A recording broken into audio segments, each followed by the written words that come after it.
hardship and grit, courage and sacrifice, social justice and redress.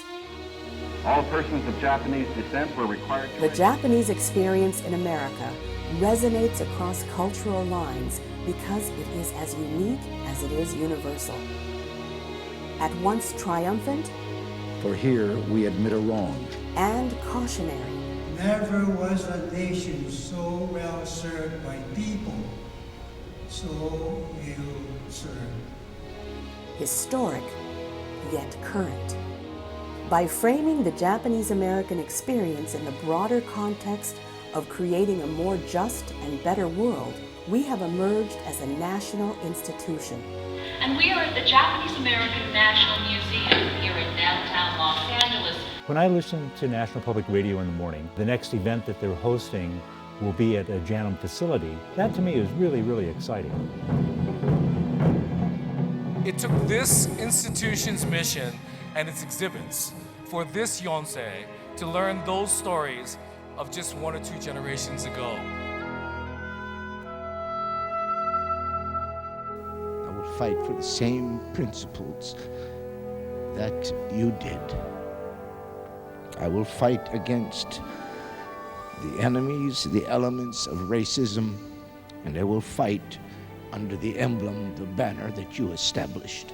Go for broke. Every time I review these displays, it kind of really grabs my heart and it almost brings tears to my eye. We are here to commemorate a series of events that took place 6 decades ago, which were little noted at the time and all but forgotten shortly thereafter, except for those who suffered through them. Every camp looked alike. You know, every camp had so many barracks to a block.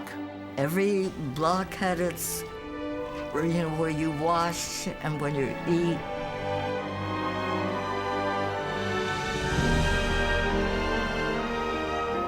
Today, I think, is one of the greatest days of my life because this barracks are a very powerful artifact from our history. It's really my pleasure to be here with you all today to celebrate the bringing of the bento to mixed plate finally to Hawaii.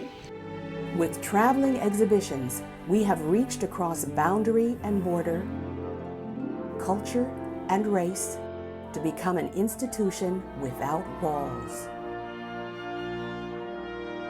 Welcome to the National Center for the Preservation of Democracy and to the Japanese American National Museum.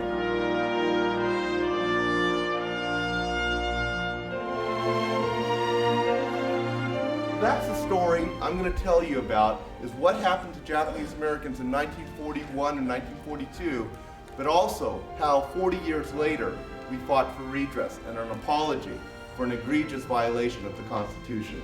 We did it all because we believed in this cause. My role and that of my husband was to provide documents which pointed to or identified government policies that violated the rights of Nikkei. Our story now serves as a warning, call to action, and a moral standard. Yesterday it was the Jap. Today it's the Arab. So I think it's an obligation on our part to do whatever we can to make certain that it'll never happen. The program is called Why We Care, A New Generation Looks at U.S.-Japan Relations. With globalization drawing people across borders, our immigrant experience is also finding new relevance around the world, thanks in large part to our approach.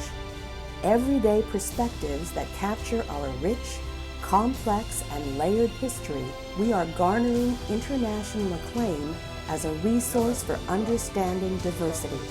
With the Japanese American Museum effort, we hope that Los Angeles will be a bridge to the Pacific. We can be proud that so many have been touched. How grateful we are to the Japanese American National Museum that you shared so generously with us your collections. But we have so many more to reach. We really appreciate all the help and support that everybody has given us tonight to make our mission possible. We can never rest on our accomplishments. Even after 25 years, our story shocks, moves, and enlightens someone every day.